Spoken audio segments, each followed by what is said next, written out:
Hey guys! Tonight, we set sail into the frozen breath of the North Sea, where the waves crash like mountains and the air tastes of salt, pine tar, and a little bit of regret.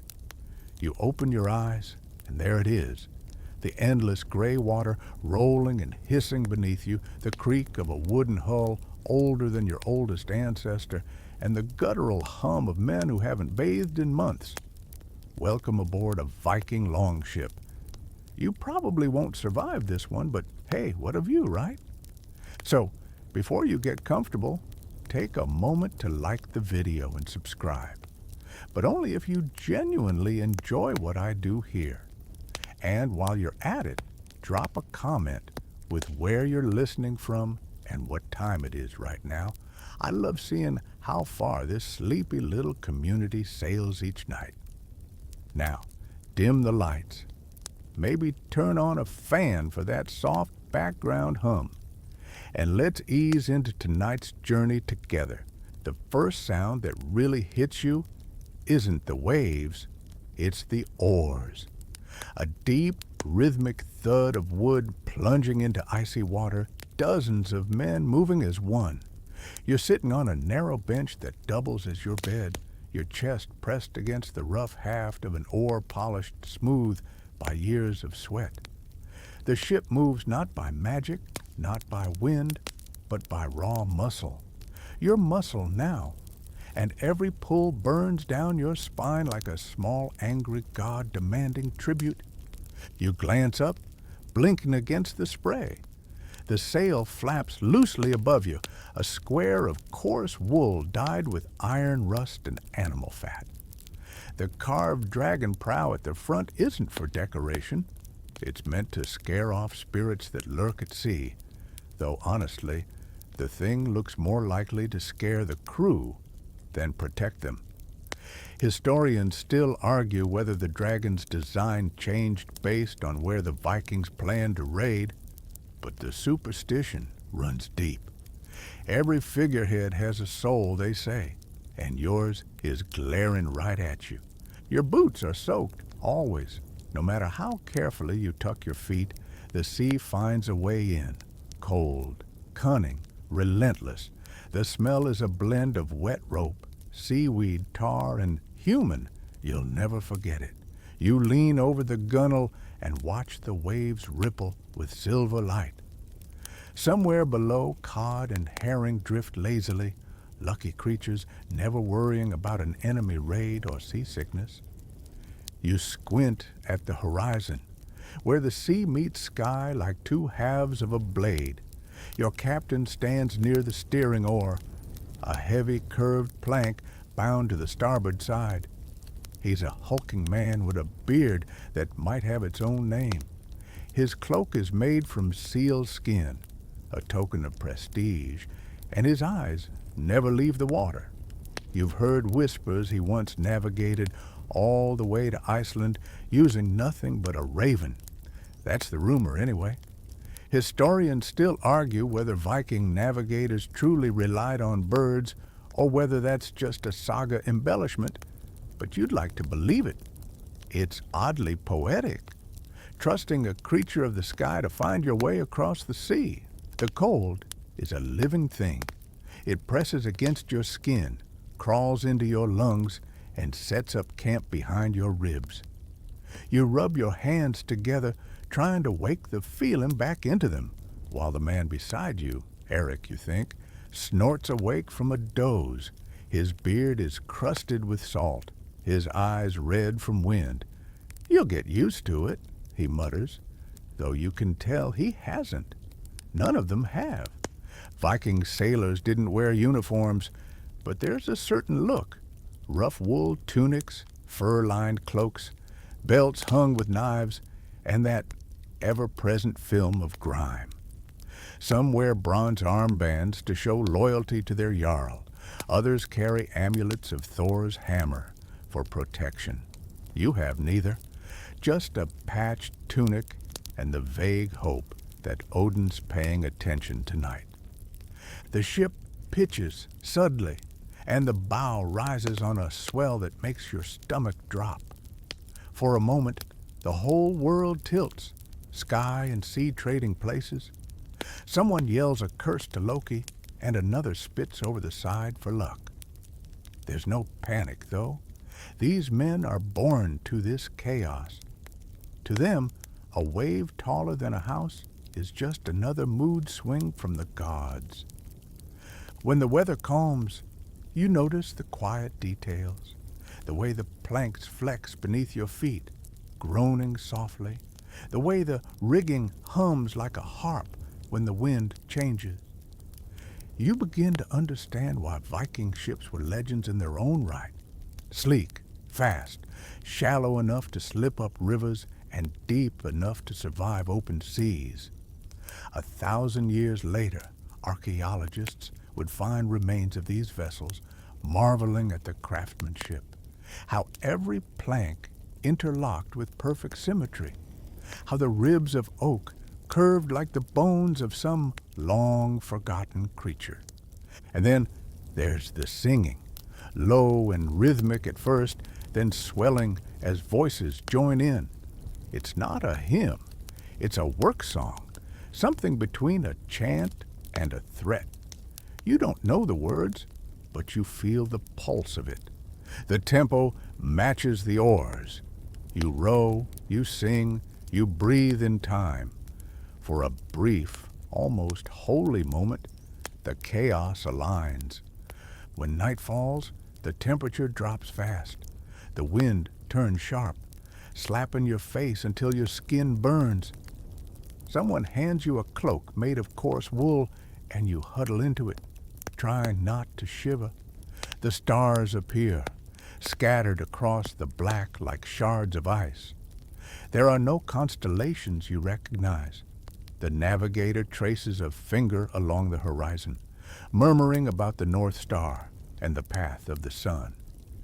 Historians still argue whether Vikings used sunstones, crystals that refracted sunlight to find direction even on cloudy days. Maybe it's myth.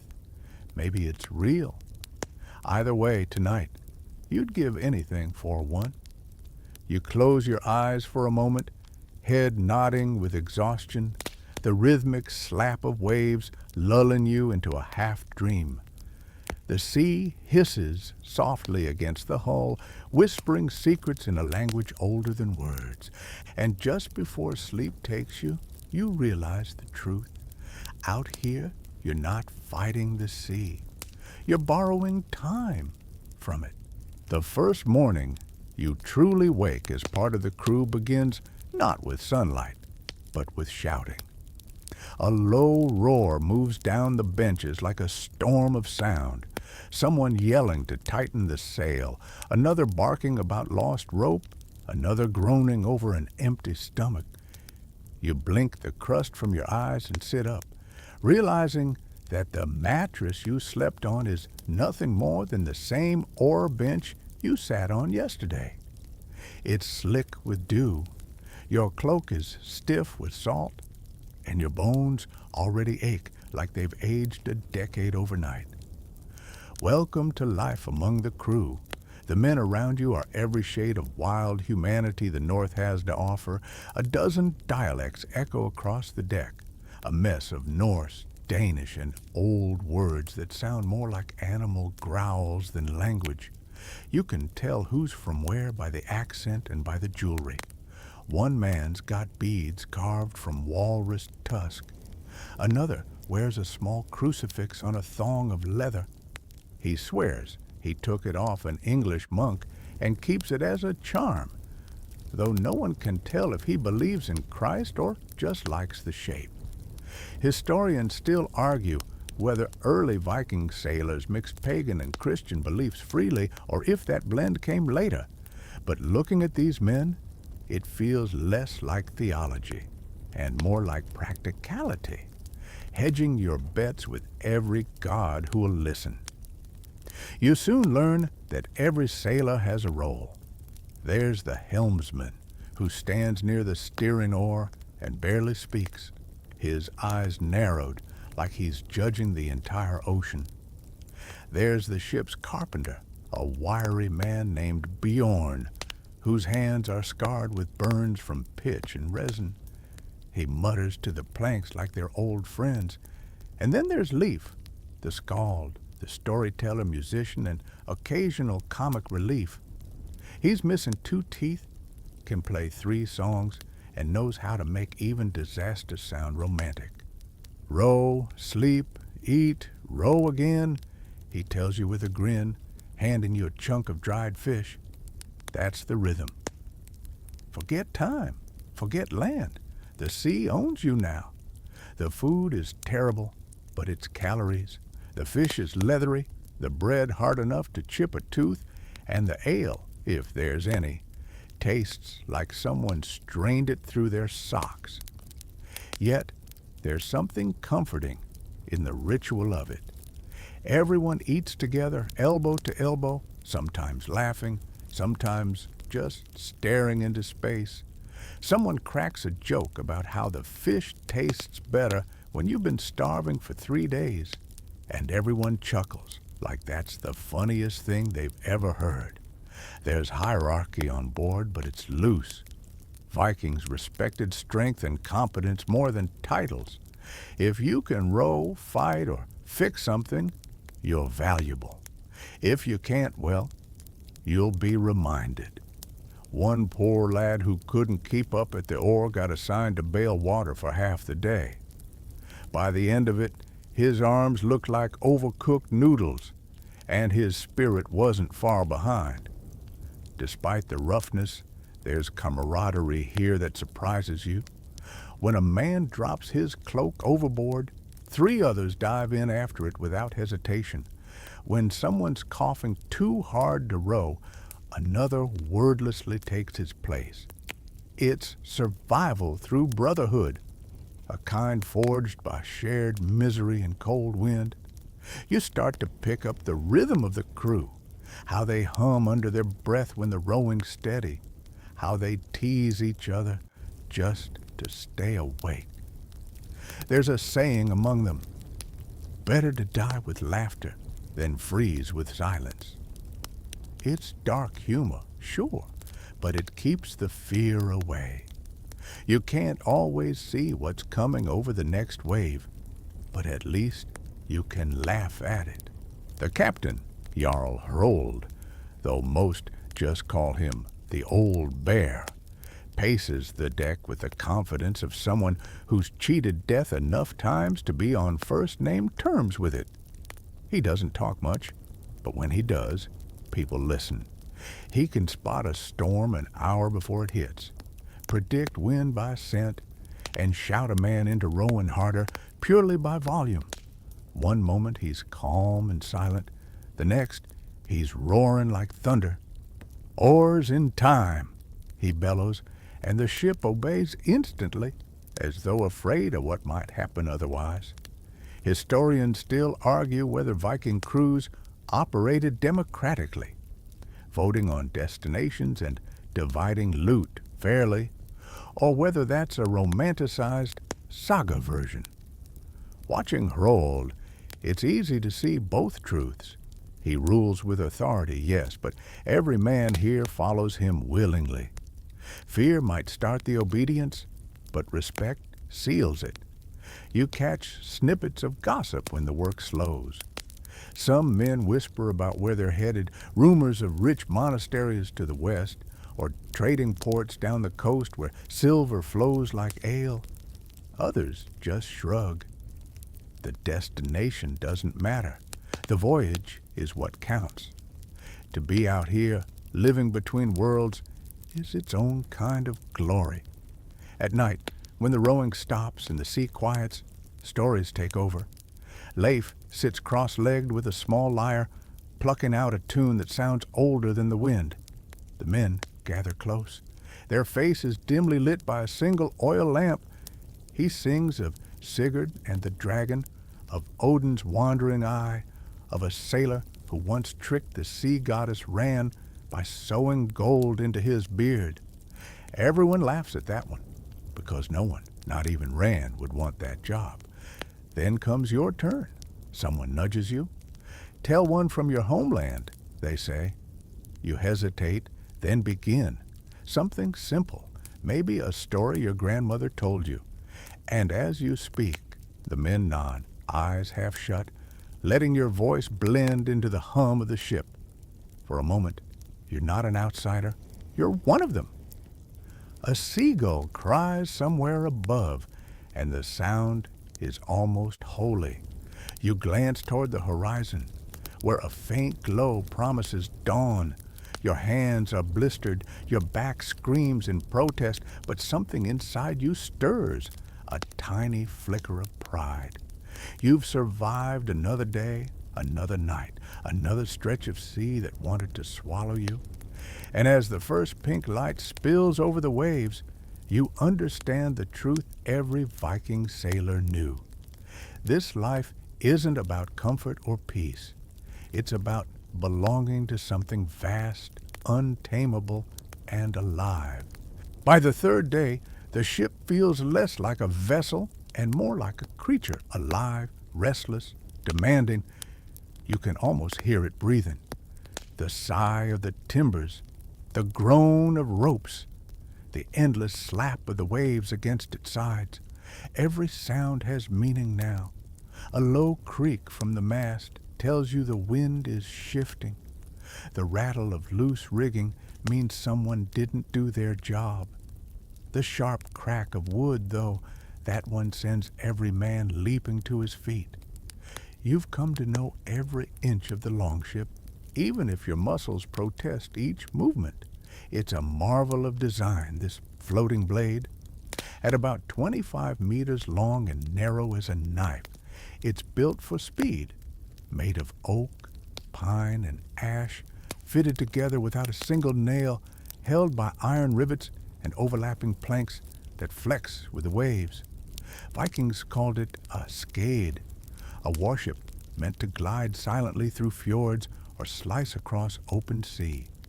Archaeologists still debate whether these ships were painted or left raw wood, but you can see streaks of red ochre and tar staining the hull like old blood.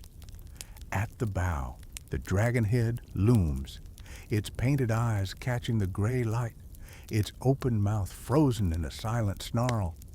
It's beautiful and terrifying, a symbol meant to ward off spirits and intimidate enemies before the first arrow ever flies.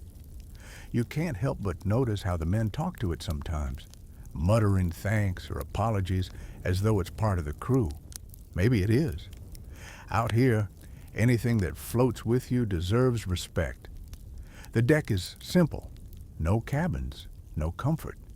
Everything you own is in a small leather pouch tucked beneath your seat. One extra tunic, a flint, maybe a bone comb if you're fancy. The benches double as chests, storing weapons and personal odds and ends. Beneath your feet, barrels of fresh water roll with the motion of the ship, guarded like treasure. One spill and you're in trouble. The sea is all around, but not a drop of it's drinkable. You've learned that the hard way, spitting out a mouthful of salt water and cursing like a true Viking. The mast towers in the center of the ship, its wool sail still furled for now. When the wind is right, the sail becomes your salvation, a vast, billowing lung that turns oar work into rest. But when the wind dies or shifts against you, there's nothing for it but rowing, hour after endless hour. The helmsman, stoic as ever, steers with the side oar, adjusting angles with a grunt or a nod. His eyes flick between sky and sea, reading signs invisible to you. The color of the clouds, the way the foam breaks, the presence of seabirds.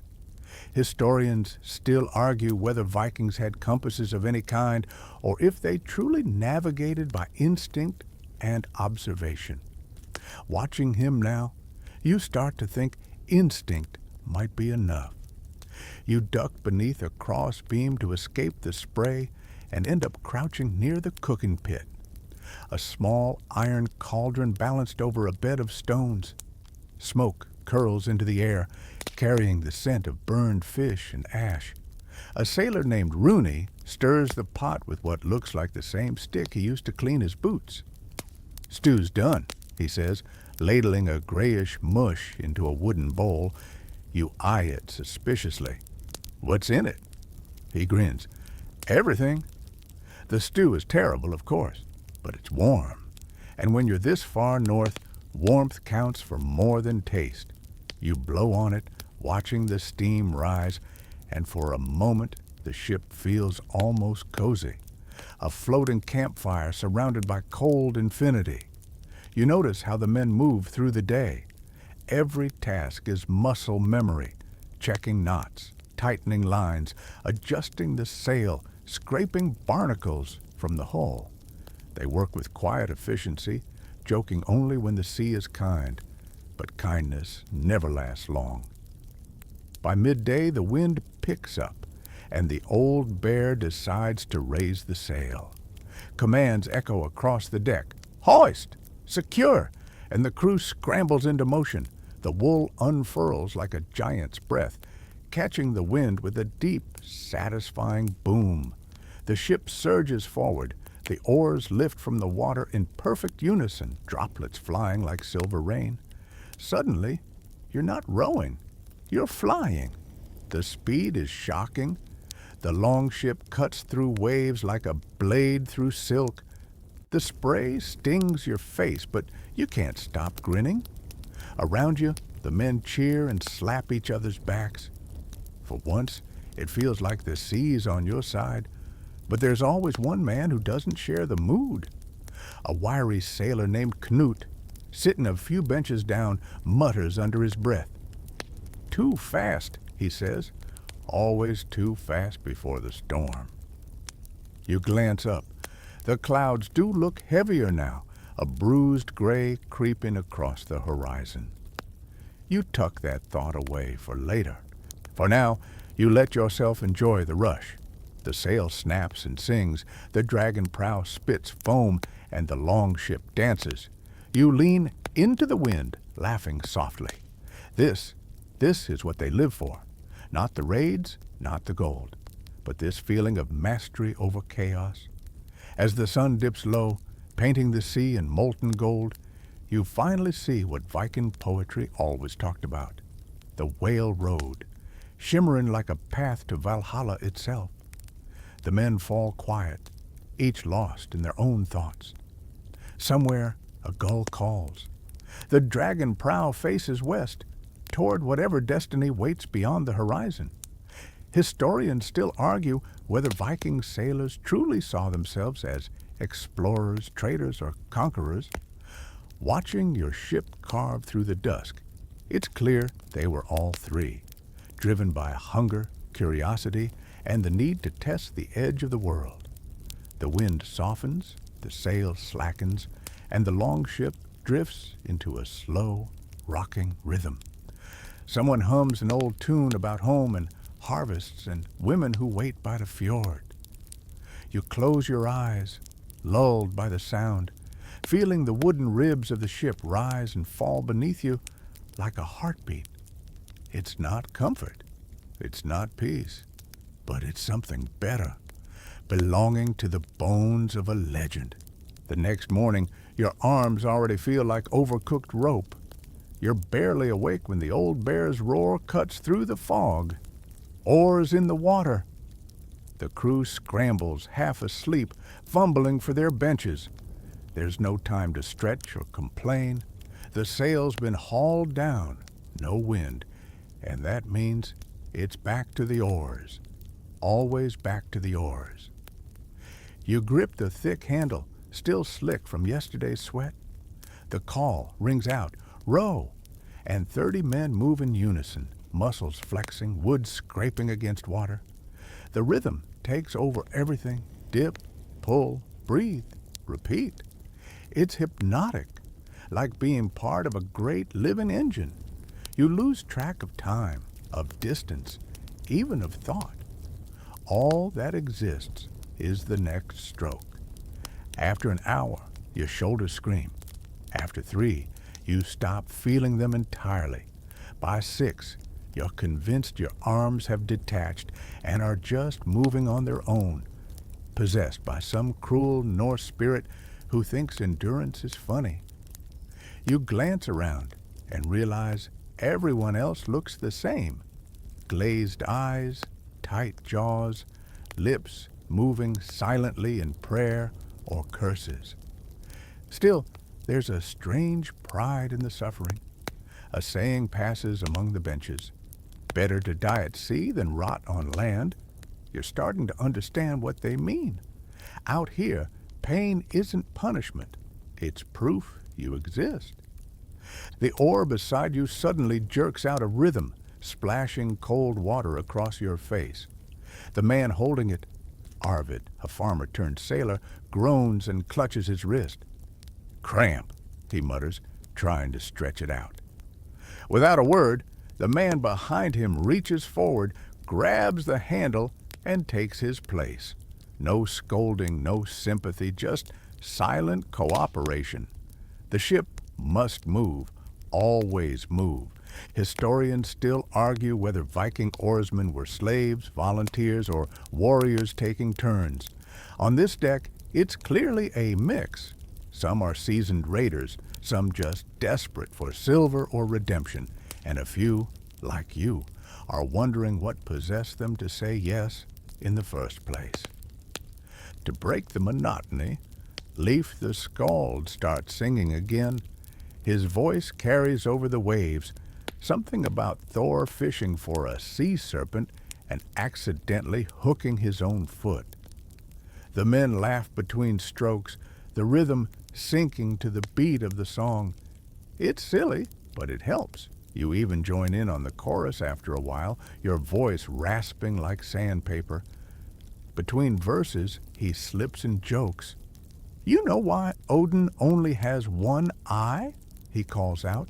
Because he saw what the rest of us look like after a week at sea. Laughter ripples through the benches. Even the old bear cracks a smile before barking, "Row faster or he'll lose the other one." The humor fades as the wind picks up, not enough for the sail, but enough to stir the water into choppy waves. Every pull becomes harder. Your oar slams into resistance. The muscles in your forearms burn like fire. Each breath tastes of salt and iron. By midday, clouds roll in, flat, gray, and low.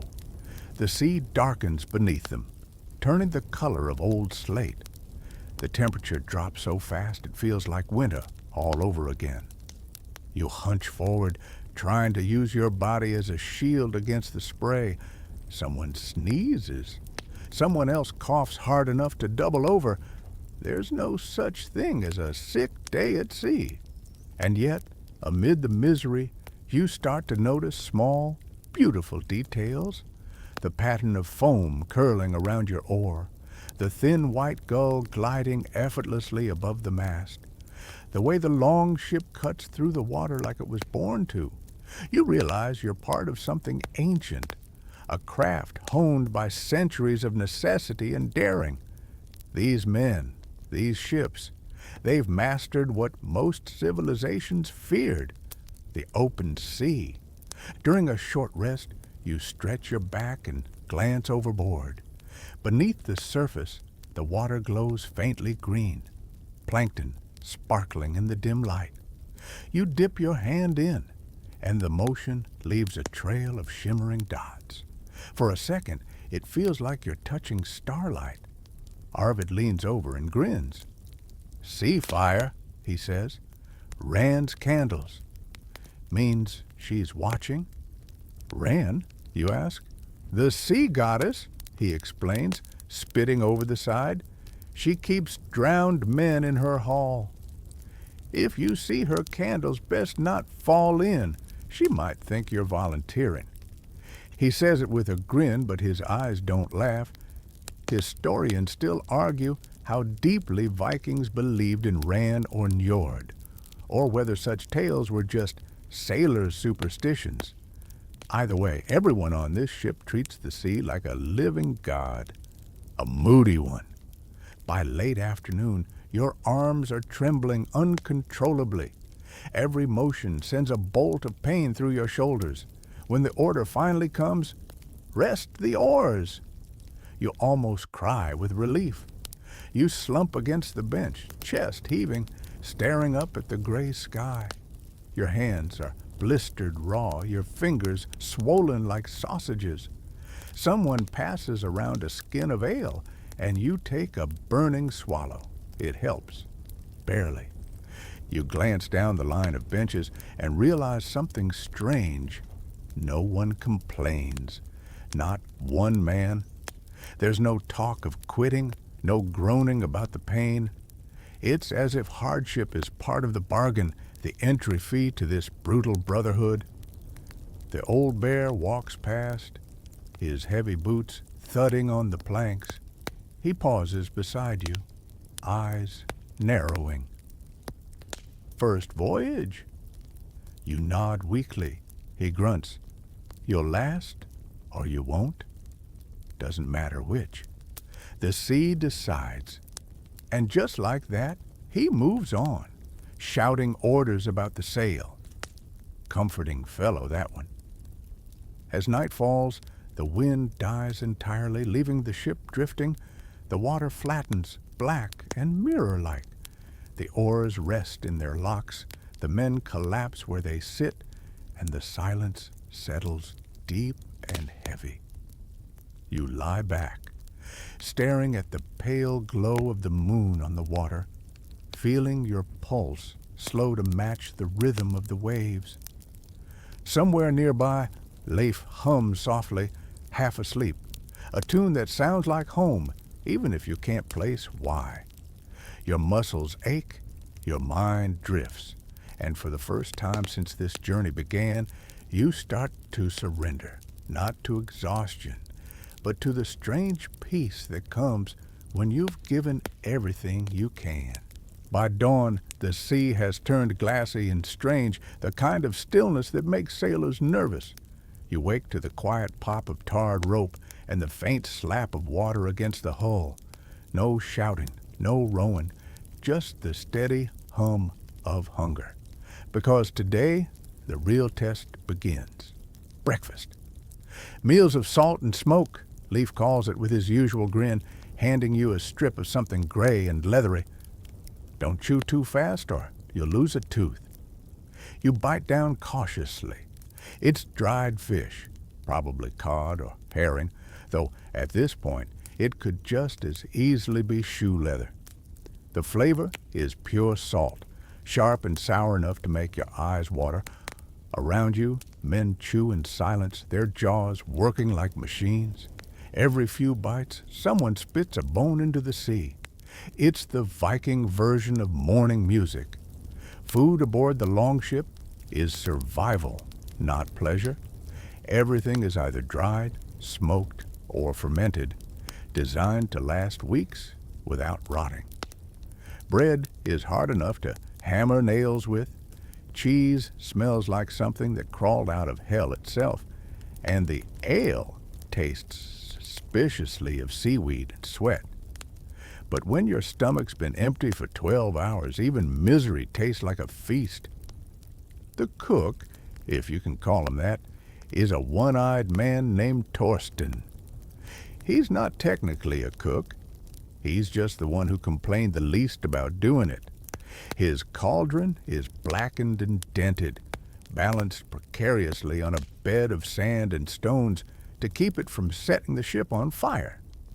Today, he's mixing up something special. Barley gruel boiled in seawater, thickened with dried meat scraps.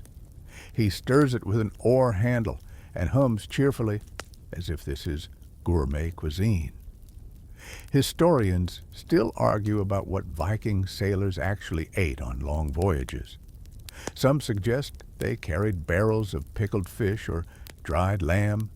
Others that they relied mostly on hard bread and salted pork. The truth probably depends on how lucky or desperate the crew was. Judging by the smell of Torsten's gruel, you'd guess desperate. A shout goes up as the first bowl is passed around. It's more paste than soup, but it's warm, and that's enough. You spoon it in, grateful even as your tongue rebels. Leaf leans close and whispers, "Don't worry, it tastes better coming back up." You almost choke laughing, and for the first time that morning, the crew smiles. The old bear eats last, watching everyone else before taking his share. It's not out of politeness. He's making sure no one gets greedy. Food hoarding is a serious offense on a ship like this. There's nowhere to hide, and starvation makes even brothers into thieves. You've already heard stories. One voyage where a man caught stealing dried fish was tied to the mast overnight. When the storm came, he stayed there. Once breakfast is over, you help Torsten clean the pot by scrubbing it with sand and seawater. Your fingers sting, your nails are black with soot, but it feels good to have a task that doesn't involve rowing. Beside you, a few men mend nets, patching tears with sinew thread. Others scrape salt from the planks, collecting it in jars for trade later. Nothing goes to waste. Then comes a rare treat, fresh food. A small barrel of turnips is cracked open, and the smell hits like a blessing. They're shriveled, half fermented, but to the crew it's a banquet. You grab one, bite into it, and immediately regret your decision. It's sour and oddly fizzy. "That's how you know it's still good," says Bjorn the carpenter with a grin. "If it fizzes, it's fighting to stay alive." Later, when the sun climbs high and the air warms slightly, someone pulls a fishing line from under the benches. A simple iron hook tied to a hemp cord, baited with bits of yesterday's leftovers. You join in, tossing the line over the side. The sea glitters with promise, calm and endless. For hours, you wait. The crew teases you. Apparently, catching a fish at sea is rare luck. "The gods don't share their table easily," Rooney says. But then, tug. A small jerk, then another. You pull, and a flash of silver bursts from the water, a mackerel thrashing and furious. The men cheer. It's not much, but it's food you caught yourself. And for a brief moment, you feel like a true sailor. They cook it over the small fire, barely seasoned, and pass you the first bite. It's smoky, tender, and gloriously real. Leaf slaps you back. "See? The sea likes you. For now." That night, you help distribute the rations again, careful to measure each portion. It's a simple, wordless ritual that feels oddly sacred. Every bowl, every scrap is shared. Hunger levels the crew more than rank ever could. As you eat, the talk turns to strange foods from faraway lands. One man swears he tasted fruit once, round, orange, grew in a monk's garden, and everyone laughs at the absurdity. Another tells of a raid where they found barrels of honey wine so sweet it made grown men weep. You listen, half dreaming, imagining flavors you've never known. Historians still argue whether Vikings carried livestock on long voyages. Some sagas mention goats or chickens aboard for milk and eggs. Others dismiss it as poetic exaggeration. Judging by the stench of this ship, though, the only animals here are rats. You see one dart past your boot and decide not to mention it. As darkness falls, the air fills with the smell of smoke and salt. Someone passes around a small skin of strong mead, thick, golden, precious. You take a sip, feel the warmth spread through your chest, and for a few blissful moments, the misery fades. The men start to sing again, their voices rough but steady, the melody simple and haunting. The songs about home, about women weaving by the fire, about fields golden with barley, about a shore that never moves. You close your eyes, letting it wash over you. Your stomach's full enough, your hands are steady, and the longship rocks gently beneath you like a cradle. Tomorrow will bring new storms, new blisters, new hunger. But tonight, under a canopy of stars and smoke, you feel almost human again. You wake to rain, not the soft kind that whispers, it's the kind that bites. Cold, needling rain that turns breath into smoke and clothes into ice. The longship groans under the weight of it, timbers creaking like bones. Every man is soaked, every blanket a wet rag. The old bear calls out orders through the storm, voice hoarse but steady. Keep her straight, bail or drown. You grab a bucket and start scooping water from the hull, your arms trembling from exhaustion. Around you, the men move like ghosts in the gray light, faces half hidden behind dripping hoods. The sea is no longer blue, it's lead, endless and angry. Leaf leans close between buckets, shouting over the wind. "This is the part the sagas skip," he says with a grin that's half mad. "No one sings about bailing water." He's right. The poets back home would tell it differently. Men of iron, fearless and laughing in the face of the storm. But here, the truth is raw. Every wave slams the ship like a hammer. The oars creak, ropes snap, men curse. You feel your fingernails tear as you grip the rail. The sea sprays your face, so cold it burns. Hours blur together. You lose all sense of direction, all thought except don't let go. The world shrinks to the sound of rain, the rhythm of bailing, the pounding of your heart. And then, suddenly, the shouting stops. The storm breaks as quickly as it came. The clouds tear apart, and sunlight spills over the wet deck. Steam rises from the wood, ghostly and golden. The crew collapses where they stand, too tired to cheer. Some laugh weakly, others just stare at the horizon as if daring it to move again.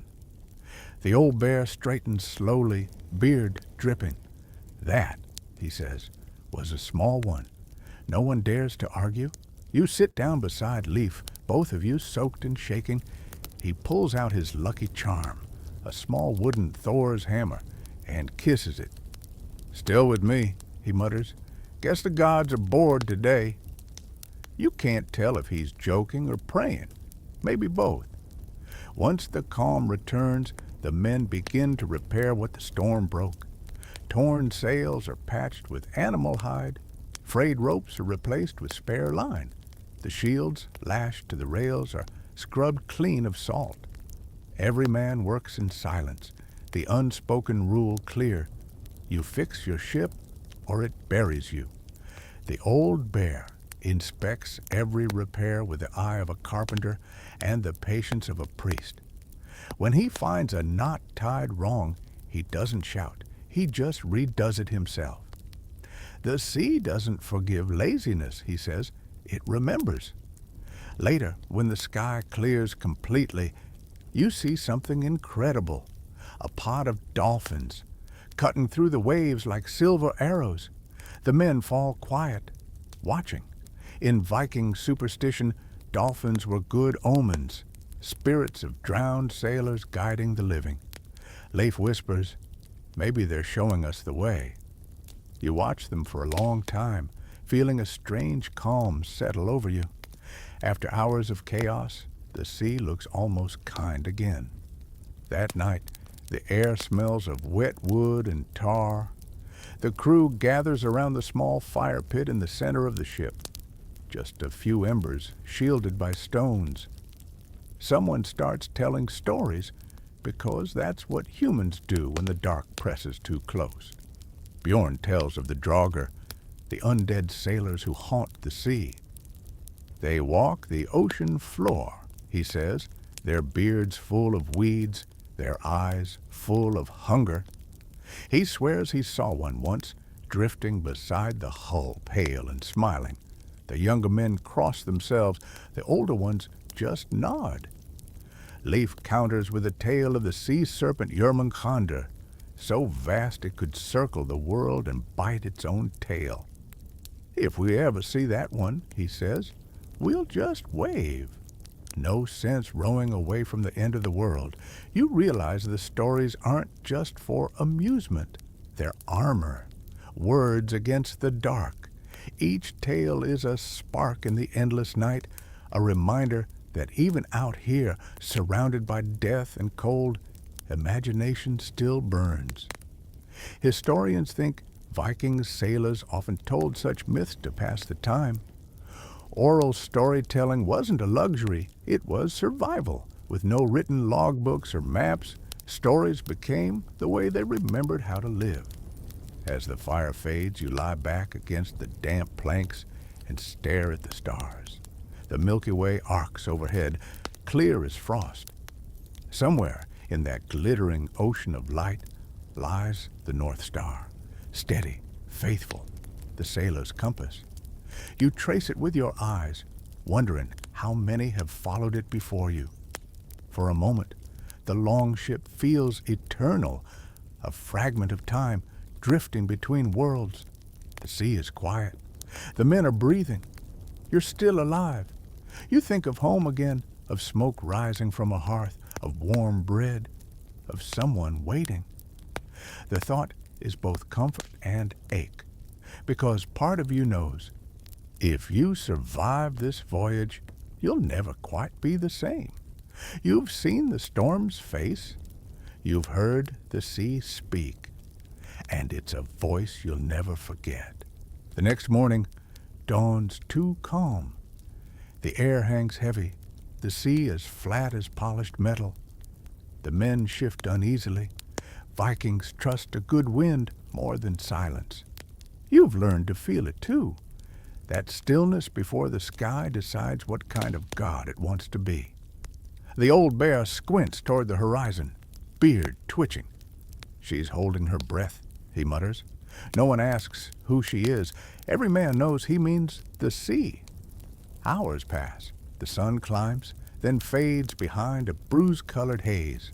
A smell creeps in, ozone and wet iron. You taste electricity on the wind. Then, with no warning, the first drop hits your cheek like a slap. 1, 2, then 1,000. The storm arrives not as a wall, but a trapdoor. 1 second, you're upright. The next, you're drenched and blind. The sail snaps and twists, the mast groaning like a wounded animal. The ship tilts hard. You grab for the nearest rope and nearly lose your grip.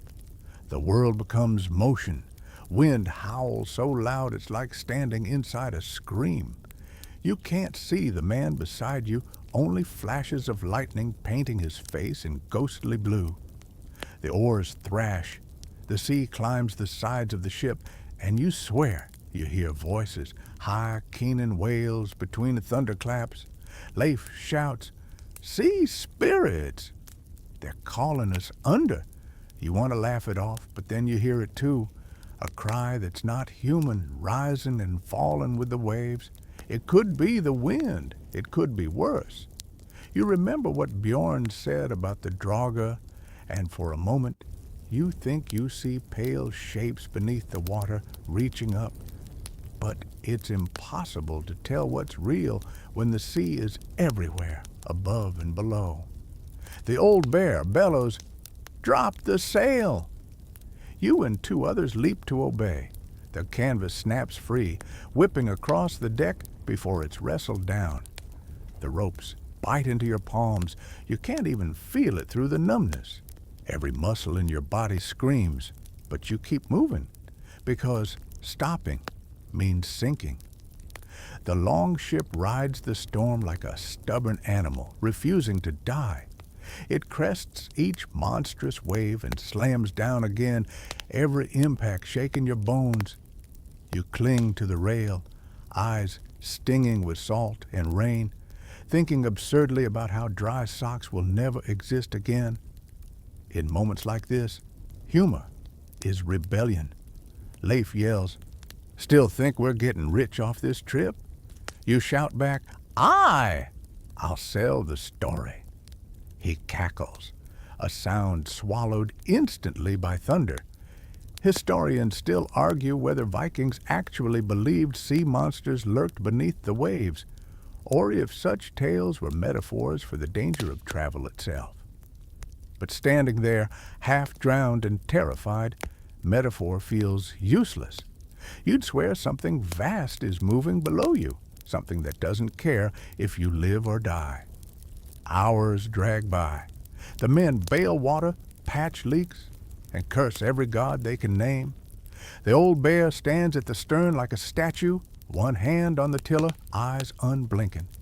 He looks carved from the same wood as the ship. And then, lightning strikes, not the sail, not the mast, but the sea itself. For a split second, everything glows an eerie green, the water boiling with light. You swear you see a serpent shape coiled just beneath the surface, longer than the ship. Then darkness swallows it again. Yamunganda, Leif breathes.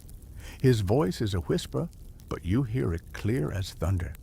When the storm finally breaks, the silence afterward feels alien. The world exhales, the rain stops, the wind dies, and only the gentle lapping of waves remains. The ship is a wreck. Half the shields are gone, one oar snapped, the mast cracked near its base. But it floats. Against all odds, it floats. The men sit in stunned quiet. A few start laughing. Short, sharp barks that sound more like relief than humor. You find yourself laughing too, though you're not sure why. Maybe it's disbelief. Maybe it's gratitude. Maybe it's madness. Leif sprawls beside you, soaked and trembling. If that's the Midgard serpent, he says, I'd like to unsubscribe. You wheeze out a laugh, realizing your voice is hoarse from shouting. The old bear finally speaks. We'll make camp when we find shore. He pauses, looking around at the battered crew. The sea takes what it wants. We take what's left. That night, under a bruised sky, you drift half awake as the ship limps along. Every creak sounds like a whisper, every shadow like a shape just below the waterline. Historians note that Viking sailors were deeply superstitious, not out of ignorance, but respect. They knew the ocean wasn't an enemy or a friend. It was something older, something vast enough to make gods seem small. You close your eyes. The memory of lightning still burned behind your eyelids. The sea is calm again, but you can't shake the feeling it's only sleeping. The last thing you hear before you drift into uneasy rest is the steady drip of water into a wooden bucket, an echo of all that nearly drowned you. By the time morning comes, the air tastes new, briny, clean, almost forgiving. The sea is calmed, but the men have not.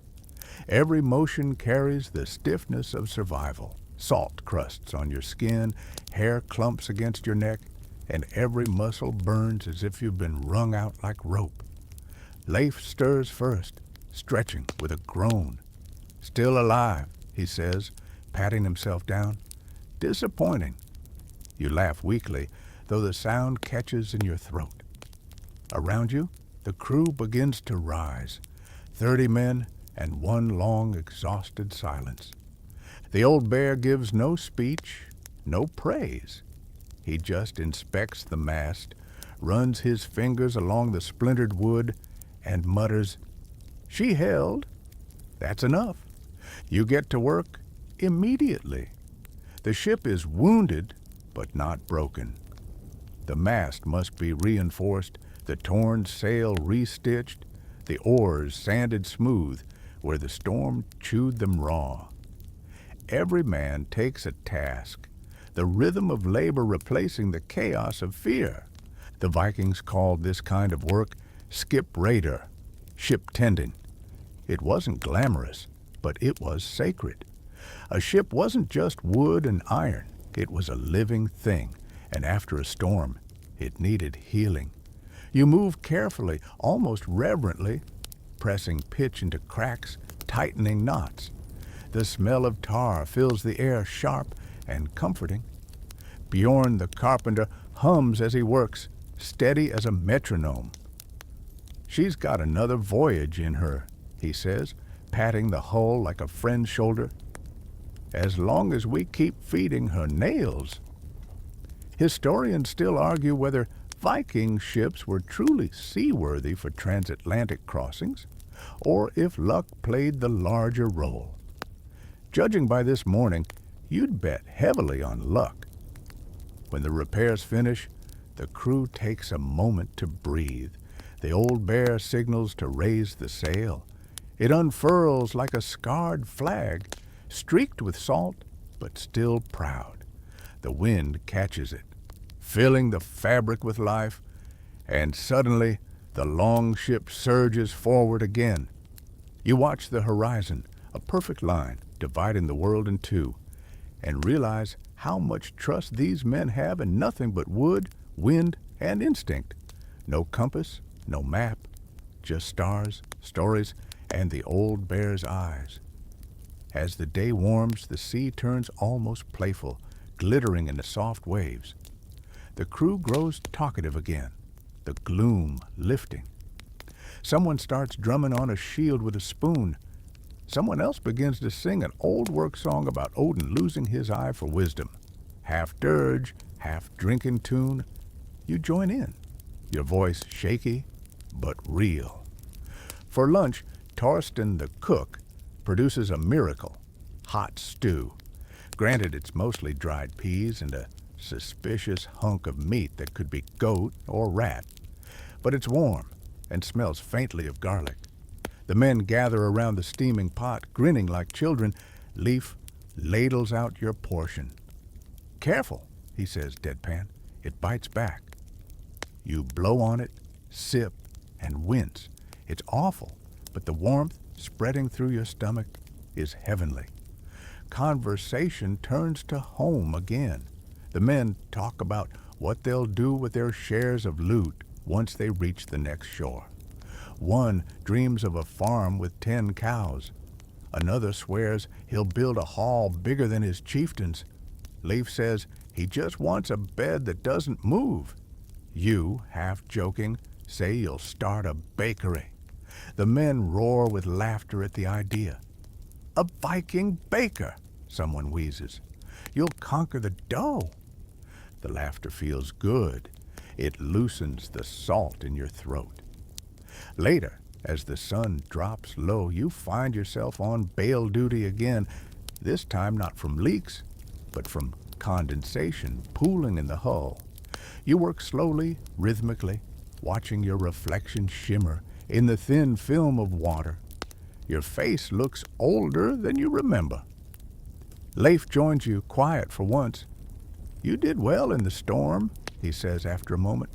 "Didn't freeze, didn't scream." That's rare for a new one. You shrug, unsure how to respond. Compliments feel strange here, like fragile things that don't belong at sea.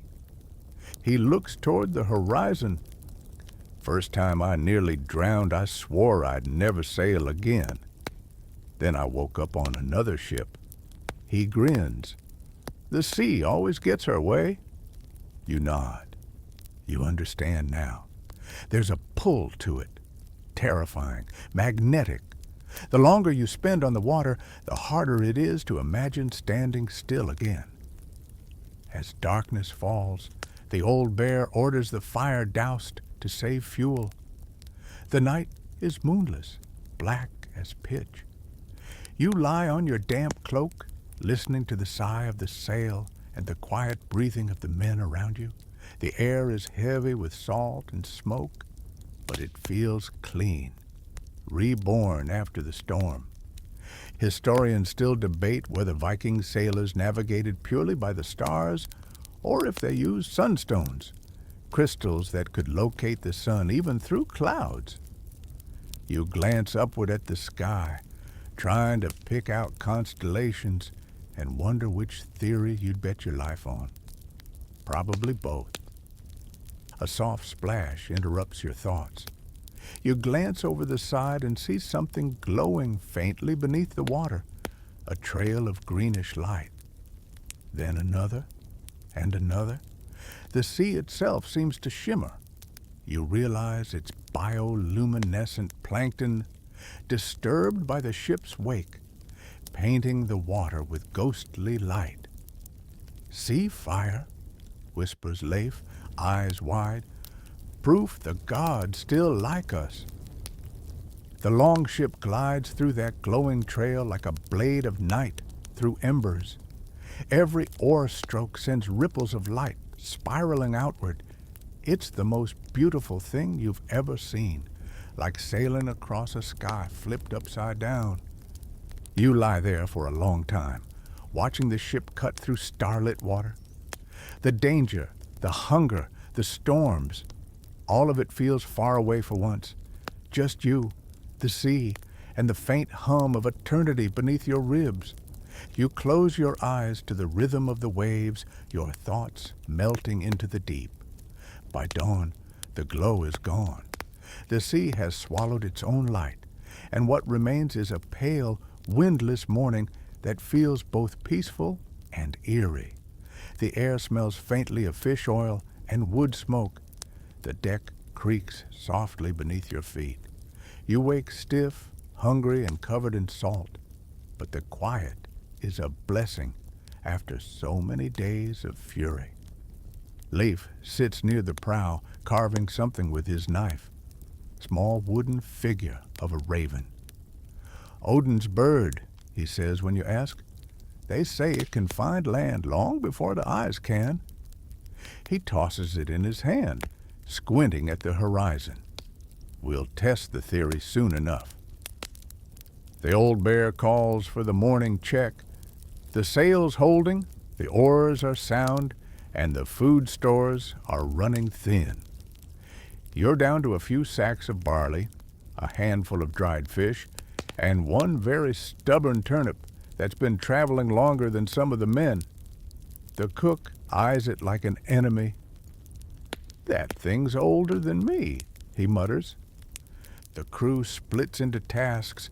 Half take the oars, half scrape the hull to remove barnacles. The scraping sounds like nails on bone.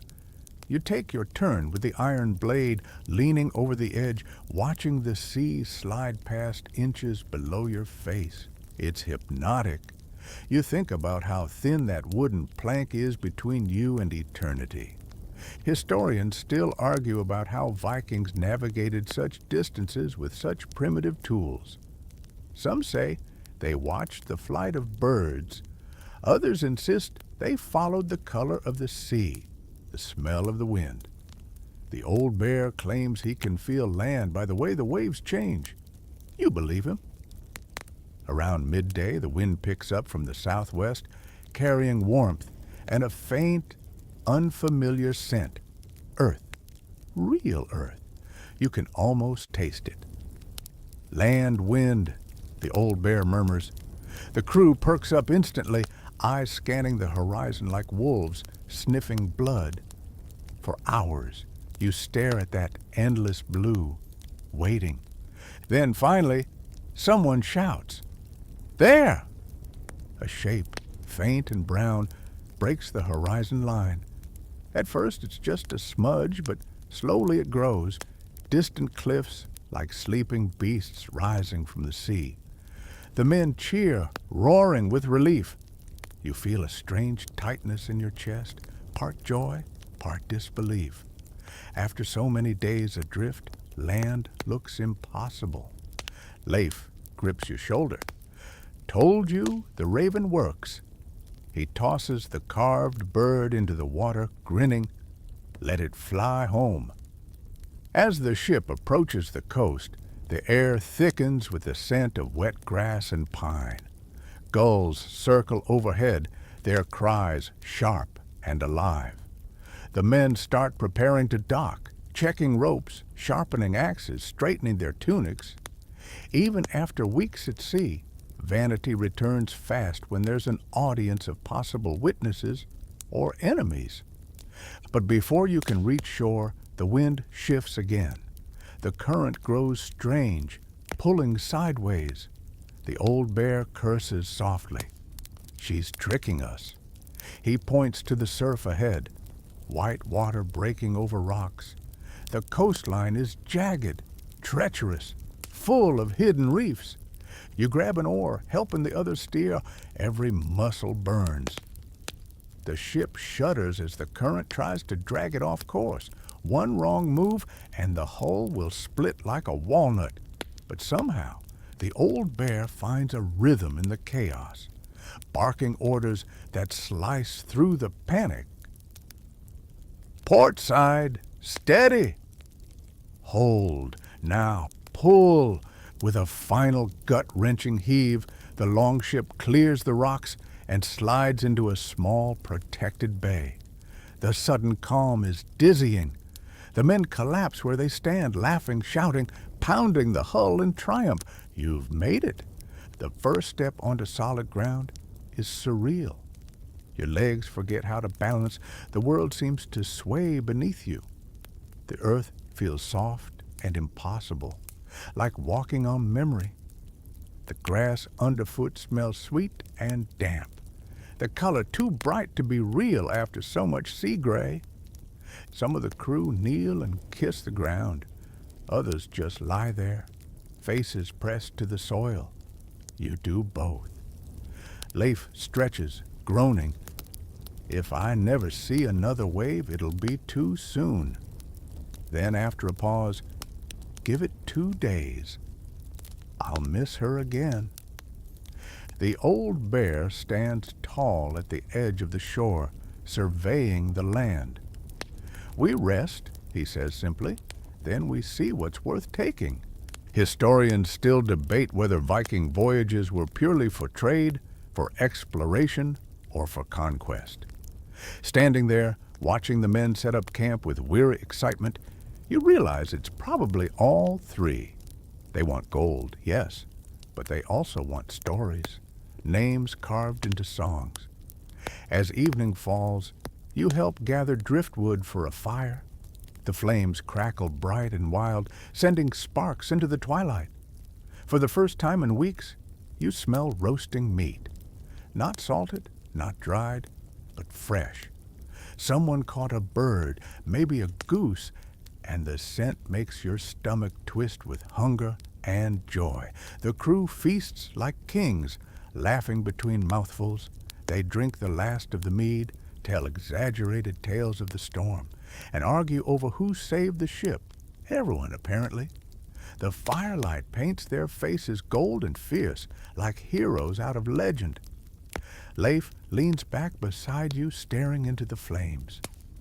You'll tell this story someday, he says. Leave out the part where I screamed like a dying walrus.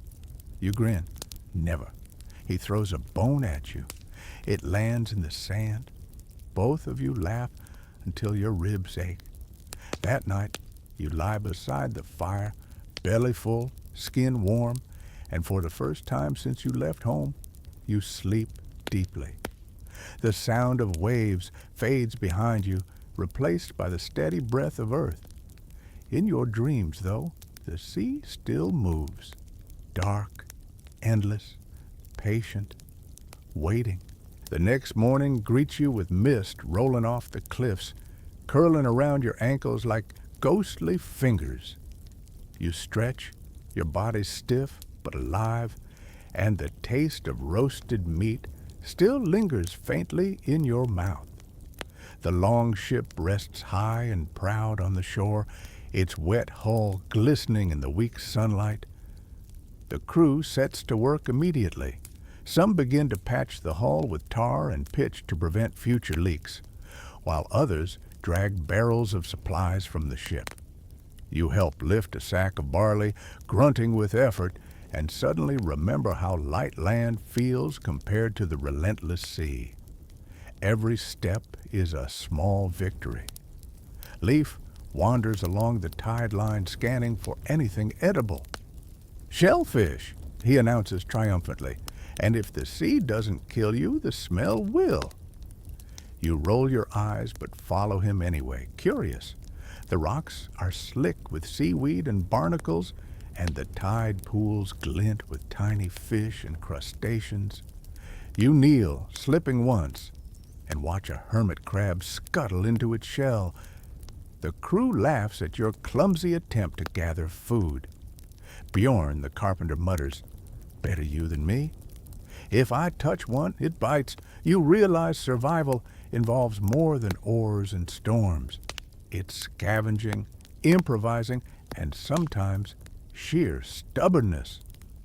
Historians still argue whether Vikings relied heavily on foraged food during landings, or if they strictly depended on stores brought aboard. Judging by the crew's enthusiasm over limp seaweed and tiny crabs, you suspect necessity dictated the rules. By midday, the longship is secure, and the men are scouting inland. You follow with Leif and Rooney, moving cautiously through dense brush. The land is unfamiliar, alive with sounds. Birds calling, insects buzzing, trees creaking. Your muscles ache less here than they did at sea, but your mind is alert in a way it hasn't been for days. Every snap of a twig could mean a wild animal, or worse, an unfriendly human. The group comes upon a small stream. Water tastes sweet and pure compared to the salt you've been drinking for weeks.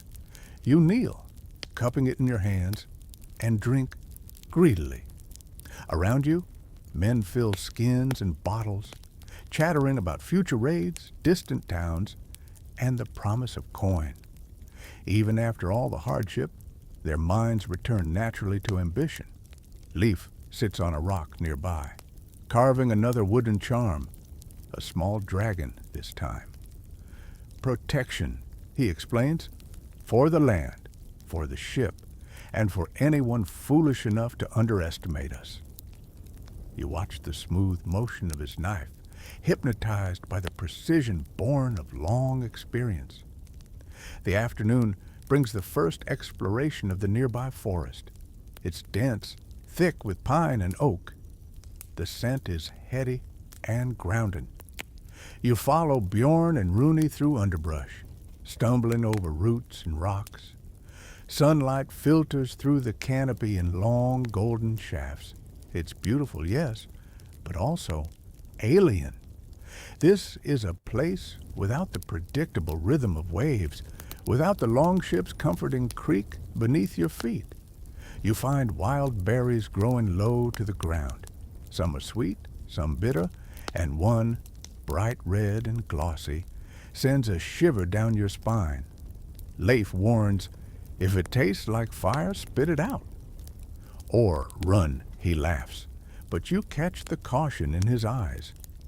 Vikings were expert foragers, but even they knew the land could kill just as quickly as the sea. As night approaches, the men gather back at the ship. Torsten is already cooking another stew, a mix of seaweed, herbs, and something that might be meat. You eat without complaint, savoring warmth more than flavor. The fire crackles, casting long shadows on the hull, and you notice how much quieter the men are tonight. The storm seems to have left its mark, resilience tempered by respect for the elements. Historians still argue whether Viking camps were temporary or semi-permanent during coastal raids. Watching the men here, you suspect it was both, ready to move at a moment's notice, yet rooted enough to gather, rest, and strategize. Leif throws a small branch into the fire, watching it spark. "Tomorrow," he says quietly, "we see what's beyond the forest. Maybe a settlement, maybe gold, maybe trouble." You nod, feeling the familiar thrill mixed with apprehension. That night, you lie on a bed of pine needles, the fire's warmth lapping at the edges of your awareness. The waves are distant now, just a memory, but their rhythm still pulses faintly in your bones.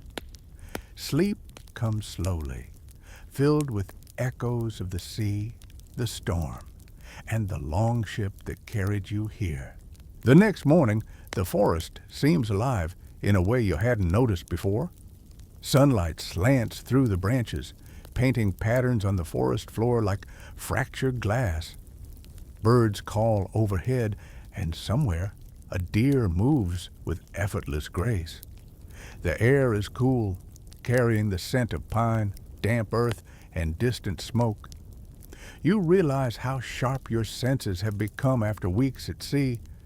Every snap of a twig, every rustle of leaves feels amplified. The crew gathers near the edge of a clearing, scanning for signs of human habitation. Torsten squints through the mist. "Smoke," he mutters. "Up there." Everyone freezes, listening.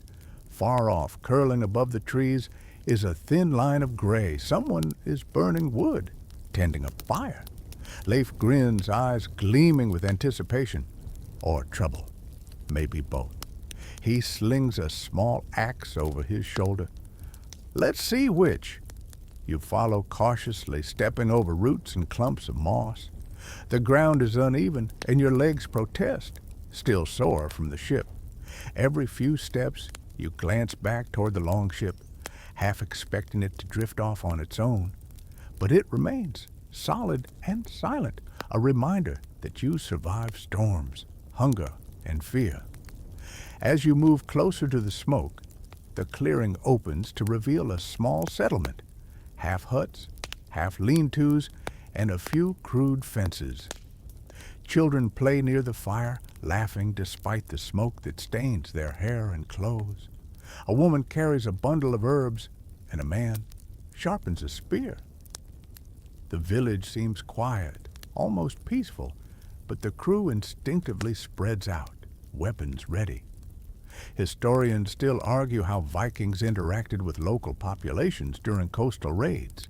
Some sources claim violent conquest, others suggest trade, alliances, or merely intimidation. Right now, you're unsure which is true. The villagers glance up warily, unsure whether to flee or defend themselves. Leif signals to the old bear, who approaches the nearest huts. His presence is commanding, half threat, half curiosity. "Greetings," he calls, voice steady. "We come in peace?" "Mostly. Depends on how polite you are." The villagers relax slightly, though they keep their hands on their tools. One older man steps forward, eyes sharp, gray hair clinging to a rain-darkened face. He nods slowly. "Strangers," he says, "are you hunters, traders, or thieves?" The old bear shrugs. "A bit of all, perhaps. We seek food, shelter, and news. Maybe gold if it finds us first." He smiles, but it doesn't reach his eyes. You feel a strange mix of awe and nervousness. Weeks at sea have taught you the unpredictability of the world. Wind shifts, storms rise without warning, and yet here is another test. Human negotiation. Far more dangerous in some ways because humans can think, plan, and lie. Torsten, ever practical, begins unloading supplies, flour, salted fish, small tools. The villagers watch with cautious curiosity. The children inch closer, daring to touch the rough cloth of your tunic. One girl, braver than the rest, holds out a wooden carving. "For luck," she whispers. Leif accepts it with a bow. "May it keep us from drowning," he says softly. You realize that the smallest acts, giving, receiving, carry weight after the isolation of the sea. The men begin to trade with the villagers cautiously, barrels of fish for fresh vegetables, small tools for eggs. Even in this brief encounter, you sense the rhythm of diplomacy, the give and take, the unspoken rules of respect and fear. Historians still debate how Vikings decided when to raid versus when to trade. Observation here suggests it was a fluid system, guided by opportunity, necessity, and sometimes a simple instinct for survival. By late afternoon, the interactions settle into a routine. The crew repairs part of the village's fence in exchange for food and fresh water. You help haul stones, muscles complaining, but the satisfaction of contributing, of being useful in a new way, is addictive. Leif pulls you aside. "See?" he says, gesturing to the laughing children and the cautiously smiling adults. The sea teaches you survival. The land, it teaches patience. You nod, realizing how much you've changed in just a few days. Your body still aches, but your mind feels sharper, attuned to details you once overlooked. As evening falls, the village hosts a small meal by their fire. You sit cross-legged, savoring roasted vegetables, fresh bread, and something that tastes like freedom. The laughter of the villagers mingles with your crew's gruff chuckles, forming a strange harmony. Later, lying against the longship, you stare at the stars once more. The sea is distant now, a memory, but its pulse is still in your veins. You realize that every storm, every blistered hand, every terrifying night has brought you here, to this fragile peace, on this uncharted shore. And yet, the thought of returning to the open sea stirs something within you. Fear, yes, but also an irresistible magnetic pull. The ocean is a living thing, patient and eternal, and somehow it will call again. The next morning arrives with the sun low, casting a soft golden haze across the village and the longship moored just offshore. The air smells of pine, smoke, and something faintly sweet. Baked bread, perhaps, or honeycomb. Your body aches pleasantly from yesterday's labor, muscles stretching and cracking in ways that feel almost satisfying. You breathe deeply, savoring solid earth underfoot instead of a rolling deck. The old bear gathers the men near the shore. "We rest today," he announces, though no one is fully convinced. Rest on a Viking voyage is never about leisure, it's about preparation. Still, the notion of a slow, measured day feels luxurious. Leif wanders toward the forest edge, collecting herbs and observing animal tracks. "The sea teaches speed," he says, tracing a line of deer prints in the soft mud. "The land teaches patience." You follow, curious, realizing how much you've learned about observation simply by being at sea. Now, that attention to detail translates to the forest. Subtle changes in soil, the way a bird flits or a rabbit freezes at the wrong shadow. Torsten has already started a fire near the village, boiling a pot of water to wash clothes and prepare breakfast. The smell of boiling herbs mingles with the faint salt lingering on your skin. You help fetch fresh water from the stream, cupping it in your hands, and feel its coolness soothe tired muscles. For a moment, you almost forget the sea, the storms, and the hunger. It feels like a new world entirely. Historians still argue whether Viking sailors were primarily explorers or raiders. Observing your crew interacting with this small settlement, you suspect the truth is somewhere in between. A fluid combination of curiosity, survival, and ambition. By midday, the men have split duties. Some repair tools and weapons. Others help the villagers build better shelters or collect firewood. You're assigned to the latter, hauling logs with Leif and Bjorn.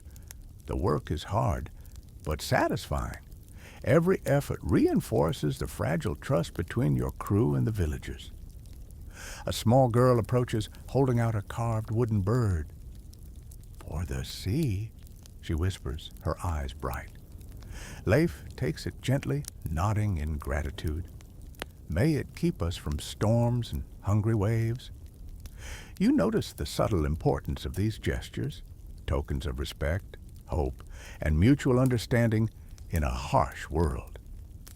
As afternoon stretches into evening, the villagers invite your crew to join a small feast. The fire crackles, casting dancing shadows on the faces of children and men alike. Food is simple: roasted vegetables, fresh fish from the stream, bread still warm, but it tastes miraculous. You eat slowly, savoring every bite, aware of how different this is from weeks of dried fish and hard bread aboard the longship. Historians still debate whether Vikings integrated foreign foods into their diet or stuck strictly to what they knew. Judging by the enthusiasm for roasted vegetables, bread, and fresh fish, your crew seems more adaptable than textbooks might suggest. After the meal, Leif gathers everyone for storytelling. The children sit wide-eyed while adults listen with smiles.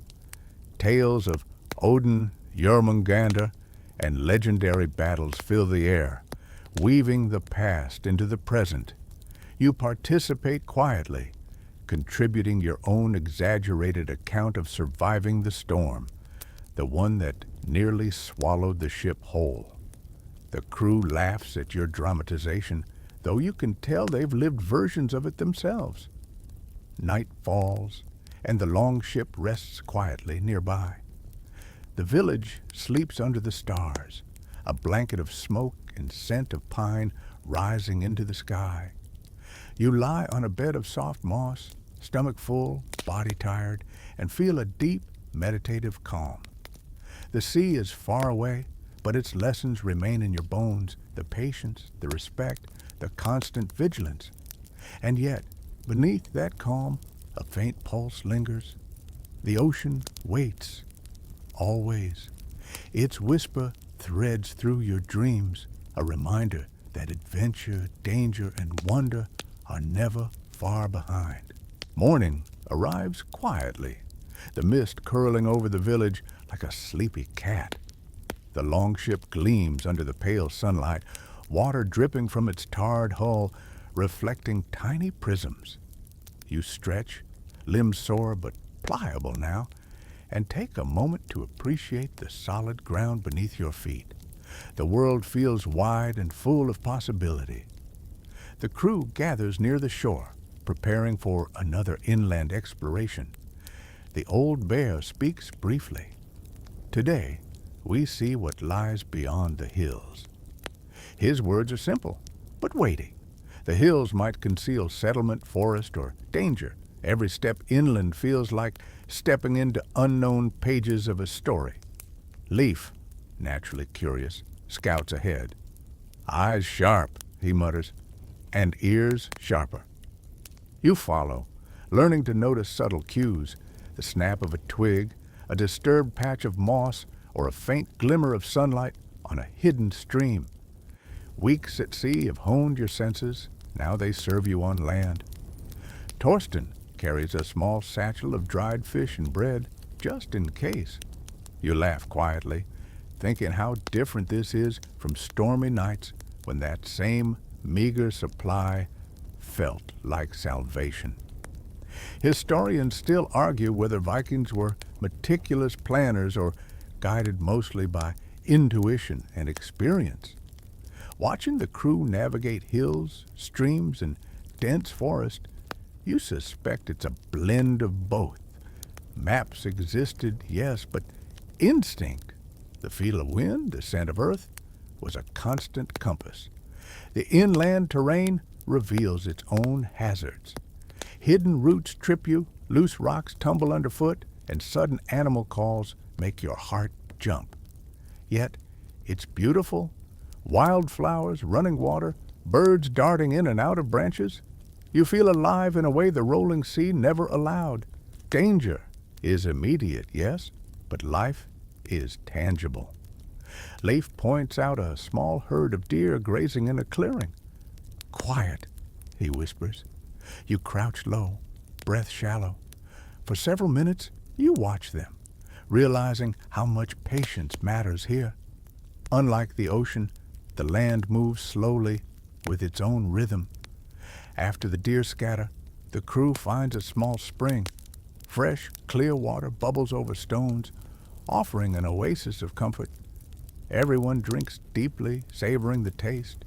You cup water in your hands, noting how sweet and pure it feels compared to salty sea water.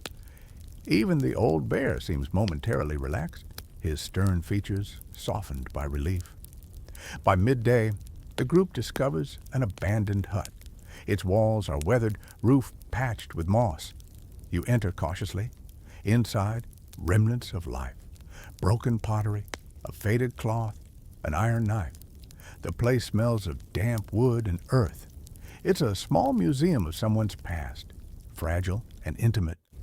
Historians still debate whether Vikings often reused local structures or preferred to build anew. This hut, abandoned but intact, gives a glimpse of practicality. They would repurpose, adapt, and survive wherever possible. Torsten begins setting up a small fire, trying to cook a modest meal.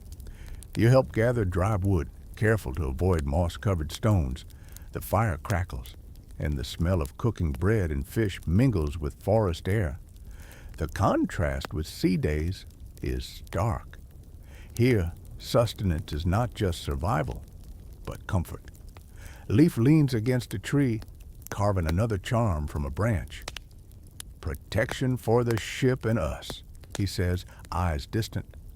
You notice how these small acts, carving, cooking, sharing, create stability in a world otherwise defined by uncertainty. As evening approaches, the men settle in for the night. The longship rests behind you, a dark silhouette against the fading sky. The forest hums with insects and distant animal calls, a lullaby harsher than waves, but still soothing. You lie back, stomach full, muscles tired but steady, and let your mind drift. The land has taught patience, observation, and adaptability, just as the sea taught fear, endurance, and respect. You realize both lessons are entwined, and that life at sea and life ashore are chapters of the same story: survival, discovery, and a quiet awe at the world's vastness. The following day, the air carries a gentle warmth, and the sunlight filters through the trees in long, lazy beams. Birds sing overhead, insects buzz faintly, and the faint scent of wildflowers mixes with damp earth. You wake with a sense of clarity, body sore but steady, mind alert to every sound, smell, and movement. The contrast with the stormy seas seems almost dreamlike. The old bear calls the crew together. "We explore the hills beyond," he says simply, voice steady but commanding. The men nod, stretching limbs that are still recovering from labor, storms, and hunger. You follow closely, eager to test your land-honed skills and instincts. Leaf leads the way, scanning for tracks, disturbed soil, and any signs of other humans. Eyes open. "Wind matters," he mutters, crouching occasionally to inspect a footprint or snapped branch. Weeks at sea have taught you the value of subtle cues. Now you notice everything, from a faint smell of smoke to the direction of moss on a stone. Torsten carries the satchel of dried fish and bread, sharing small morsels as the sun climbs. You savor each bite, aware of how precious sustenance has become. Even a single piece of bread tastes like gold after weeks of rationing. Historians still argue whether Vikings explored primarily for trade, conquest, or survival. Observing your crew navigate unknown hills and forests, you realize it's a combination, a search for resources, security, and stories. The group comes across a small brook, clear and sparkling. You kneel, cupping water in your hands, and marvel at its taste and freshness. The crew drinks eagerly, eyes closing in relief. You feel a rare moment of calm, your pulse syncing with the soft babble of the water. Further inland, the forest thickens. The sunlight dims beneath the canopy, shadows dancing with every sway of branches. The terrain challenges you. Roots, fallen logs, and uneven earth demand careful footing. You stumble once, catching yourself against a tree, and Leaf grins. "First mistake," he says, "won't be the last." Suddenly, smoke curls from behind a ridge. You signal to the crew, and the men spread cautiously. The source turns out to be a small village, a cluster of huts, smoke rising from chimneys. The villagers are alert, hands on tools and weapons, eyes wary. You feel a familiar tension, the unpredictability of humans, far more nuanced than waves or storms. The old bear steps forward, hands raised in a gesture of peace. "We come seeking food, shelter, and information," he calls. The villagers exchange glances, hesitant but curious. One steps forward, a woman carrying a basket of herbs. Her expression is cautious but not hostile. Torsten offers some dried fish, a simple token of goodwill. Children peek from behind huts, eyes wide with curiosity. A small boy ventures forward, holding a carved wooden figure. "For luck," he whispers. Leif accepts it with a nod. "May it protect us, and you," he says quietly. Historians still debate how Vikings approached local populations, through raiding, trade, or subtle negotiation. Here, diplomacy seems practical, survival tempered with careful observation, mutual benefit, and small gestures. The crew spends the afternoon helping villagers repair a fence, gather firewood, and carry water. Every task reinforces trust. You realize that survival on land mirrors survival at sea. Preparation, cooperation, and respect for the environment are key. As night falls, the forest quiets, leaving only the crackle of a fire and distant nocturnal sounds. The longship waits, a dark silhouette against the horizon. You lie beside it, muscles tired, heart full, reflecting on how far you've come, through storms, landings, and encounters that tested every instinct. Sleep arrives gently, filled with visions of waves, forests, and endless horizons, a reminder that adventure continues, whether at sea or on solid ground. Morning arrives soft and golden, the horizon faintly glowing as if the world itself is stretching and yawning. You wake to the smell of pine, smoke, and salt, lingering faintly from the ship. Your muscles ache pleasantly, reminders of both the long voyage and the recent labor on shore. For the first time, you feel a steady rhythm to life, the longship resting silently, the forest alive but calm, and the crew preparing for whatever comes next. The old bear gathers everyone. "We sail at first light tomorrow," he announces. The men nod, some with visible excitement, others with silent contemplation. There's a sense of completion, a chapter closing, but also anticipation. You help Leif inspect the hull, checking the reinforced mast, oars, and ropes. Everything is ready. The longship survives storms, landings, and even encounters with strangers. Now it seems almost invincible, a vessel both fragile and resilient. Torsten is already cooking a breakfast of fresh fish and bread. The aroma mingles with the forest air, and you eat greedily, savoring each bite. The crew talks quietly, sharing stories, jokes, and reflections on the journey. Laughter bubbles up, easy and unforced, a counterpoint to the tense, shouted communication of storms past. Historians still argue whether Viking sailors were primarily warriors or explorers. Watching your crew now, helping villagers, repairing the ship, and sharing meals, you realize it's a blend. Survival required skill, cooperation, and sometimes cunning. Every choice, every small act mattered. As the day stretches, you take a final walk along the shore. The water laps gently against the sand, a rhythm both familiar and comforting. You kneel, touching the wet grains, remembering storms, bioluminescent nights, and the sea's endless pull. This land is solid, nurturing, but the sea is eternal, patient, and always waiting. Leif joins you, holding another carved charm, a small wave this time. "For safe passage," he says. You realize these charms are more than superstition.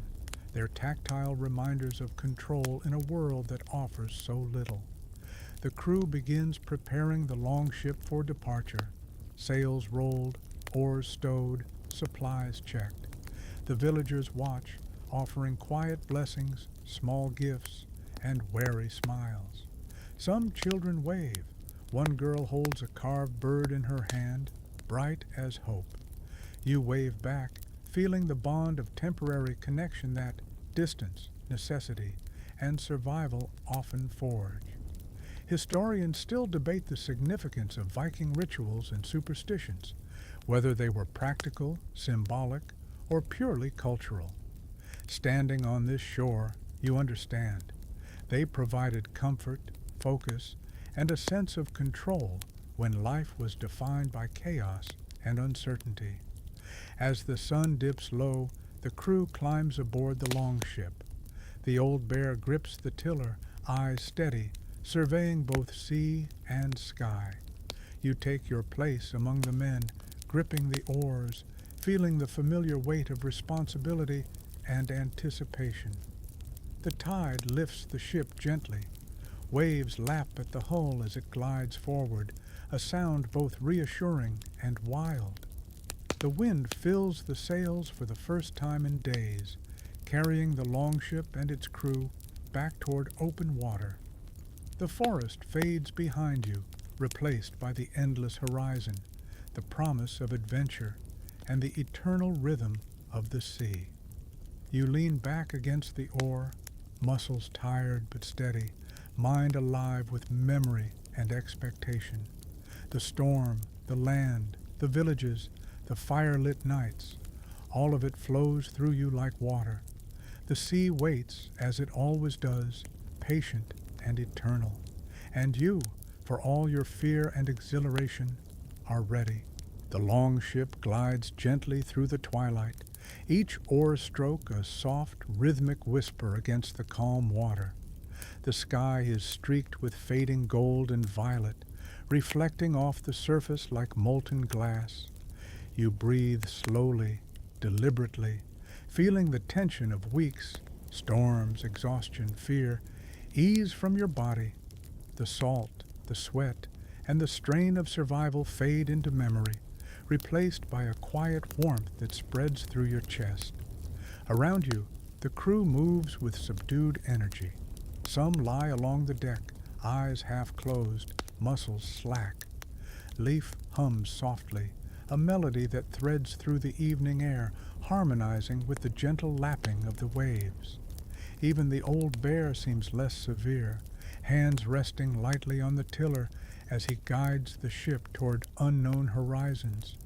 You notice the way light plays across his face, softened by distance, and you realize that even the toughest among them carry the same quiet hope you do, that the world holds more than storms, and that survival is its own reward. The distant coast has disappeared, replaced by the endless expanse of sea, but it feels less frightening now. Every ripple, every sigh of wind is a reminder of lessons learned, patience, observation, courage, and adaptability. Memories of forests, villages, fires, and tiny acts of kindness mingle with the sensory imprint of waves, wind, and salt. You close your eyes for a moment, letting the motion of the ship lull you into a gentle reverie, imagining the glow of bioluminescent water under moonlight, the taste of fresh bread on shore, and the distant laughter of children. Time stretches and bends in this soothing rhythm. You feel a connection to the past, to the countless sailors who have taken similar journeys across unpredictable waters, guided by stars, intuition, and experience. Historians still argue whether Viking voyages were acts of ambition or survival, but you know that both truths coexist. Each day was a blend of courage, necessity, and wonder, a tapestry of effort and discovery stitched across land and sea. As darkness deepens, the ship's gentle rocking becomes a lullaby. Your breathing slows, muscles relax, and your mind drifts toward quiet, comforting thoughts. The sea is eternal, but tonight it feels like a protective cradle.